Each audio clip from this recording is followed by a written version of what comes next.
Vamos a ver a los elementos del grupo del boro o grupo 13, anteriormente llamado 3A. Este grupo pertenece al bloque P. En el bloque P comienzan a evidenciarse las diferentes propiedades debido a que los elementos pueden tener un mayor o un menor carácter metálico.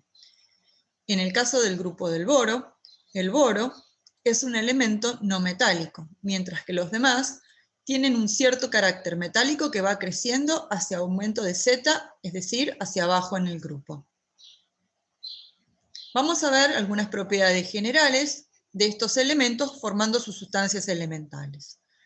Por ejemplo, el boro tiene alótropos, una propiedad que vamos a poder distinguir en muchos no metales, es decir, son distintas formas cristalinas. Los átomos del elemento en la sustancia elemental se acomodan en forma distinta, formando diferentes sistemas cristalográficos y por lo tanto presentan alotropía, es decir, propiedades físicas diferentes. El boro lo podemos encontrar en el ácido bórico principalmente y en sales denominadas bórax, que son tetraboratos.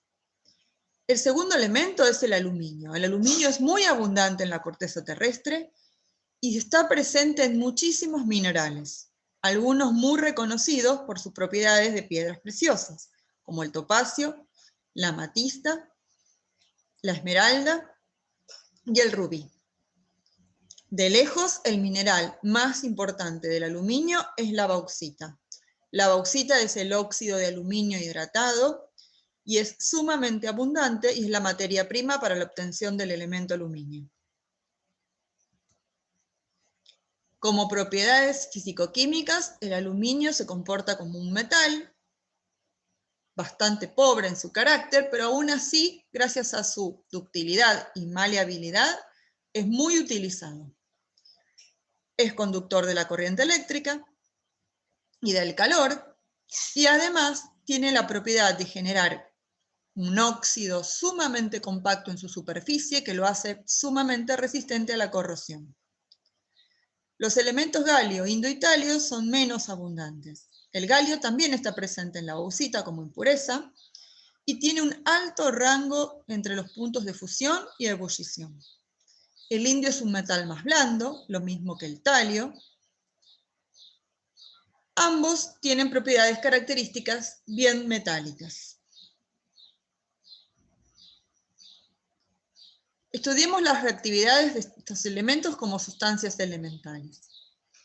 Van a presentar los estados de oxidación más 3 y más 1, correspondiente a la pérdida de los 3 electrones de la configuración electrónica externa o correspondiente a la pérdida de los 2 del electrón en los orbitales tipo P, es decir, el estado de oxidación más 1.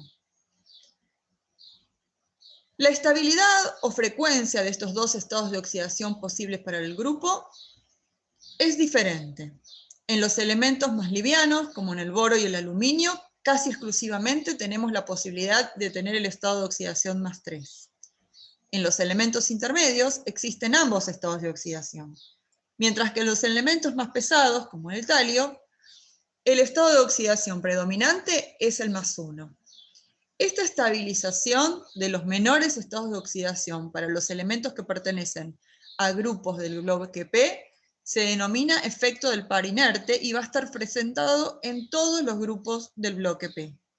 Es decir, a medida que se disminuye en un grupo del bloque P, es más estable el menor estado de oxidación. Esto tiene que ver con una estabilización energética de los orbitales 6s. Eso va a dar influencia a las distintas propiedades químicas que van a presentar estas sustancias. En el caso del boro, el boro es un elemento bastante inerte. Solo se ataca, es decir, reacciona con oxidantes fuertes. Eso tiene que ver con su potencial de reducción. Por ejemplo, puede reaccionar con el ácido nítrico para dar ácido bórico o con el peróxido de sodio para dar el borato de sodio. El aluminio es un poco más reactivo, es más, tiene características de agente reductor. Se puede disolver en ácido clorhídrico, generando hidrógeno, más lentamente en el ácido sulfúrico, pero ya no se disuelve en el ácido nítrico. Y ahí no es una cuestión de potenciales, ya que la reacción es totalmente favorable. La cuestión es la formación sobre la capa de la pieza de aluminio de una película de óxido de aluminio insoluble en el ácido nítrico y en casi todos los ácidos, es decir, la pieza o el trozo de aluminio queda pasivada. El indio es más reactivo. Por ejemplo, descompone en el agua dando su hidróxido y generando hidrógeno. Eso es debido a su bajo potencial. Para los elementos aluminio, galio, indio y talio, valía que la reacción con el ácido clorhídrico generará la sal correspondiente y el desprendimiento de hidrógeno.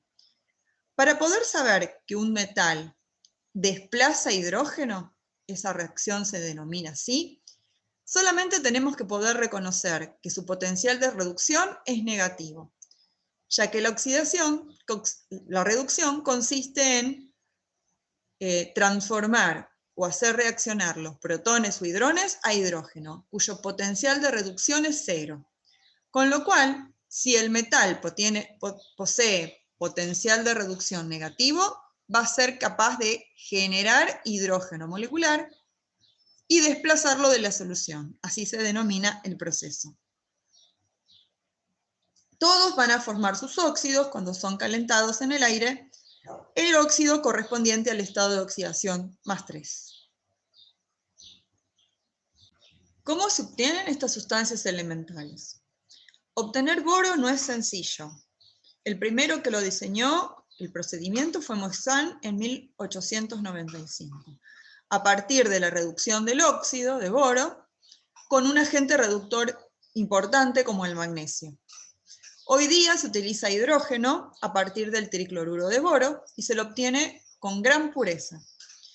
El aluminio se obtiene a partir de la bauxita mezclado con una sal denominada criolita, que es un complejo de fluoruro y aluminio, más fluoruro de calcio, en un proceso industrial de electrólisis de sal fundida.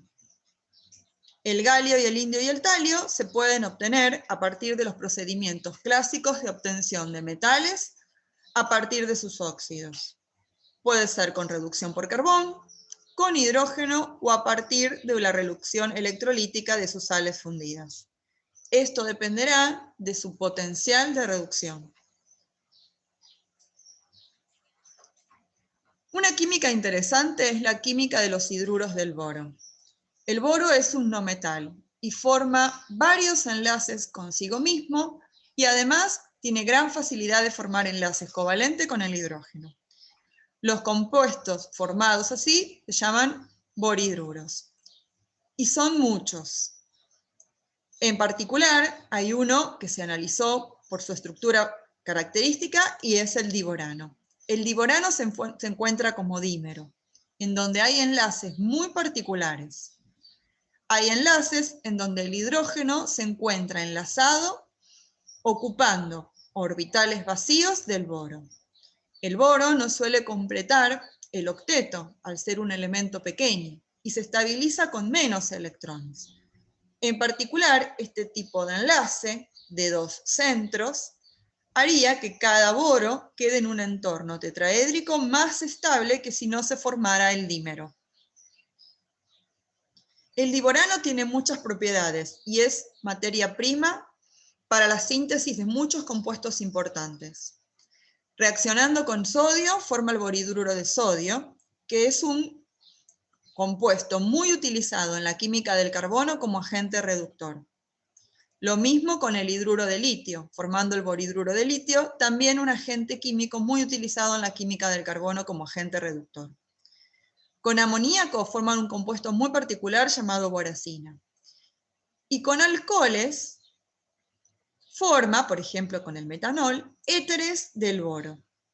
Estos éteres arden con llama verde y permiten caracterizar a este elemento. Para preparar el diborano se usa el trifluoruro de boro y se lo hace reaccionar con hidruro de sodio. Otras propiedades del diborano es su descomposición en agua. para formar el ácido bórico e hidrógeno, o su inflamabilidad con el oxígeno de la atmósfera. Como vimos, hay muchos hidruros del boro. Solo a modo de descripción les mostramos sus estructuras, sus fórmulas y sus nombres. Los otros elementos del grupo también forman hidruros, pero mucho menos abundantes. Recuerden que tanto el aluminio como el galio ya no tienen un carácter no metálico, sino que empiezan a tener un marcado carácter metálico. Por lo tanto, solamente existen como hidruros el alano y el digalano.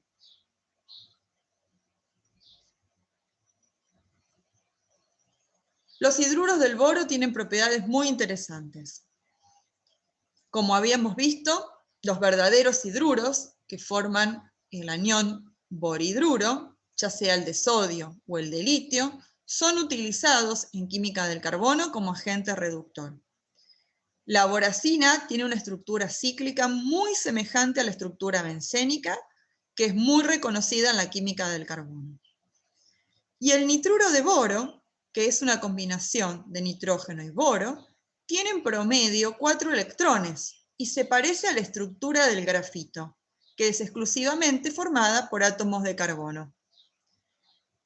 Los boruros, en cambio, son la combinación del boro como su anión -3 en combinación con metales. No suelen ser compuestos iónicos estequiométricos, sino que tienen estructuras muy particulares que los lleva a tener que clasificarlos en boruros de distintas clases.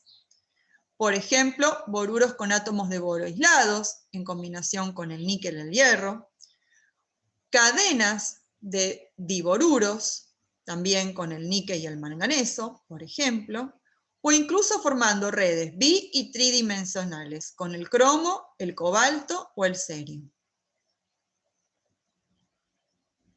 Los óxidos son los compuestos más abundantes de estos elementos.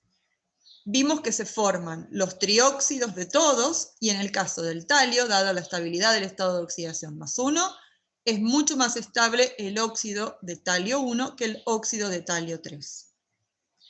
El trióxido de boro es muy utilizado, por ejemplo, para la fabricación de vidrios de borosilicato. Los vidrios son combinaciones de óxidos mixtos de metales alcalinos, alcalinos térreos y sílice.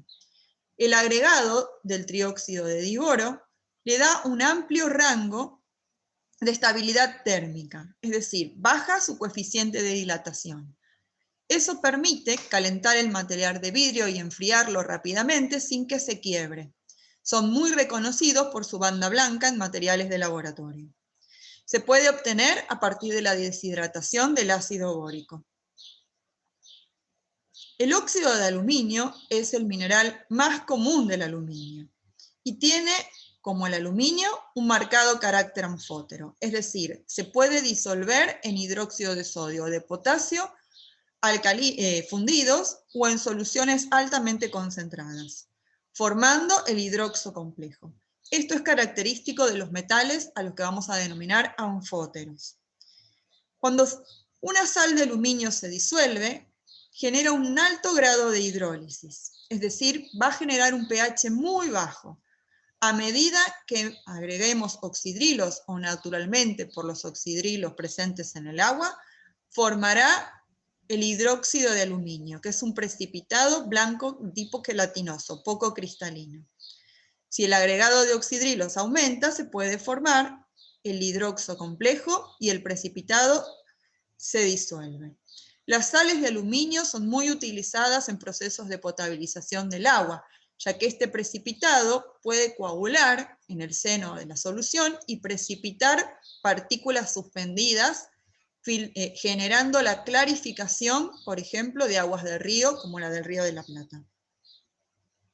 Los hidróxidos de aluminio, galio y indio, además, pueden variar en su fórmula, teniendo la tendencia a generar óxidos mixtos, es decir, que contienen también el anión hidróxido. El óxido de talio es más bien un óxido similar a los óxidos del grupo 1, Por ejemplo, se disuelve en agua dando el hidróxido correspondiente. El ácido bórico es un compuesto muy importante del boro. Se presenta como un sólido cristalino blanco y sus características ácido-base son muy particulares.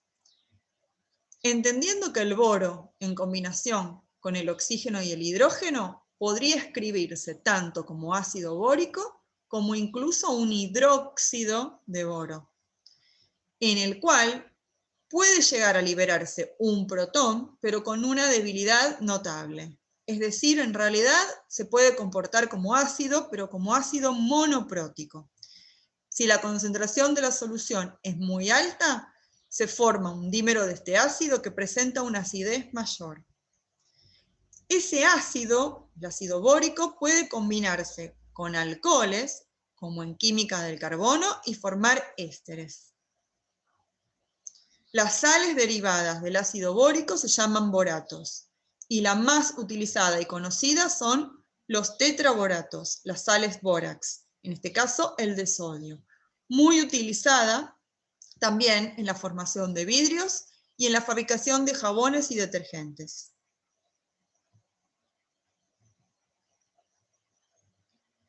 Unas sales muy curiosas del aluminio son los alumbres. Los alumbres son sulfatos que contienen dos cationes, un catión monovalente y un catión trivalente.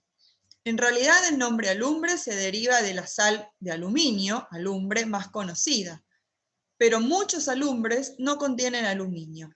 Para que se consideren alumbres tienen que ser un sulfato doble de un catión monovalente y un catión trivalente.